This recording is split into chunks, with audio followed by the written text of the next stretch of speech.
Shalom, jumpa lagi dengan saya Yeni Indra di Seruput Kopi Firman Tuhan dengan renungan yang berjudul Warisan yang Tidak Mati Saat Kita Mati. Belakangan ini saya belajar dari E.R. Bernard tentang arti sebuah legacy, warisan hidup yang bertahan bahkan setelah seseorang tidak ada lagi di bumi. Jujur, banyak orang berpikir warisan hanyalah uang, rumah, bisnis, atau aset. Padahal Alkitab berbicara jauh lebih dalam dari itu. Orang baik meninggalkan warisan kepada anak cucunya. Amsal 13 ayat 22. Ayat ini bukan sekedar bicara soal deposito atau properti, sebab ada banyak orang meninggalkan uang besar tetapi juga meninggalkan luka besar. Ada anak-anak yang menerima harta tetapi tidak menerima kasih, arah hidup, hikmat, atau teladan. E.R. Bernard mengatakan legacy dibangun melalui 5 area penting: spiritual, intelektual, emosional, motivational, material. Saya langsung terdiam ketika membacanya, karena ternyata hidup ini sedang membangun sesuatu setiap hari.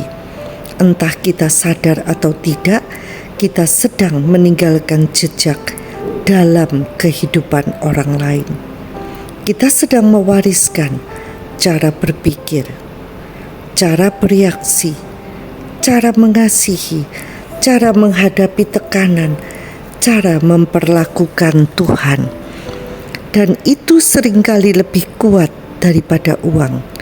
Yang pertama, warisan rohani. Menurut saya ini fondasi utama. Yesus tidak pernah memanggil kita menjadi orang Kristen.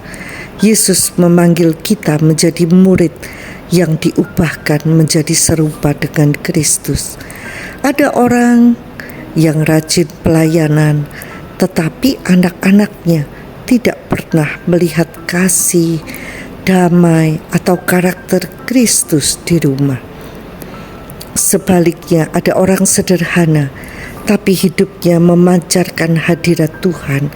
Kata-katanya menenangkan, doanya menguatkan, sikapnya membawa orang lebih dekat kepada Tuhan. Itu legacy rohani. Dan saya percaya generasi hari ini tidak hanya membutuhkan pengkhotbah hebat, mereka membutuhkan orang-orang yang benar-benar berjalan dengan Tuhan. Yang kedua, warisan intelektual.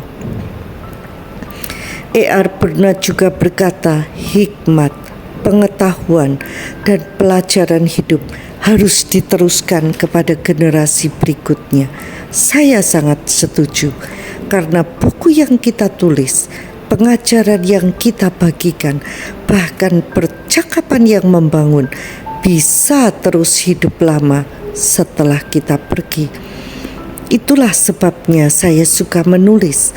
Kadang kita berpikir tulisan kecil itu tidak berarti, tetapi siapa tahu satu kalimat yang dipimpin Tuhan justru menyelamatkan seseorang dari keputusasaan.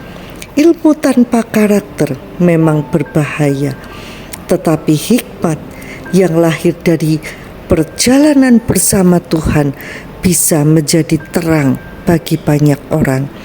Yang ketiga, warisan emosional. Bagian ini sangat menyentuh saya. E.R. Bernard menulis bahwa hidup dibentuk oleh iman, pertumbuhan, ujian, kemenangan, dan pengalaman hidup. Benar sekali, ada musim sukacita, ada musim air mata, ada musim dikhianati, disalahpahami, atau merasa sendirian. Tetapi semua musim itu sedang membentuk siapa kita. Persoalannya bukan apakah hidup kita pernah terluka. Persoalannya adalah apakah luka itu membuat kita pahit atau makin dewasa. Karena orang yang sembuh akan menyembuhkan orang lain, tetapi orang yang pahit sering melukai generasi setelahnya. Yang keempat, warisan motivasi. Warisan sejati lahir dari hidup yang menyentuh orang lain. Bukan soal terkenal, bukan soal viral, tetapi apakah hidup kita membuat orang lain lebih kuat, lebih berharap, lebih dekat dengan Tuhan. Ada orang kaya tetapi tidak mengangkat siapapun. Ada orang sederhana tapi keberadaannya membuat banyak orang bertahan hidup. Dan menurut saya surga melihat itu. Yang kelima, warisan materi. Tentu materi itu penting. Pengelolaan yang bijaksana juga bagian dari tanggung jawab rohani. Tetapi uang hanyalah alat. Uang bukanlah inti warisan. Warisan terbesar adalah apa yang kita transfer ke generasi berikutnya. Iman, hikmat, karakter, kasih, integritas, dan cara hidup bersama Tuhan. Karena hidup kita adalah teladan. Karena pada akhirnya orang tidak akan terlalu mengingat apa yang kita miliki, tetapi mereka akan mengingat siapa kita, bagaimana kita hidup, dan apa yang kita tinggalkan di hati mereka. William James berkata, penggunaan terbesar dari hidup adalah menghabiskannya untuk sesuatu yang akan tetap hidup bahkan setelah kita tiada.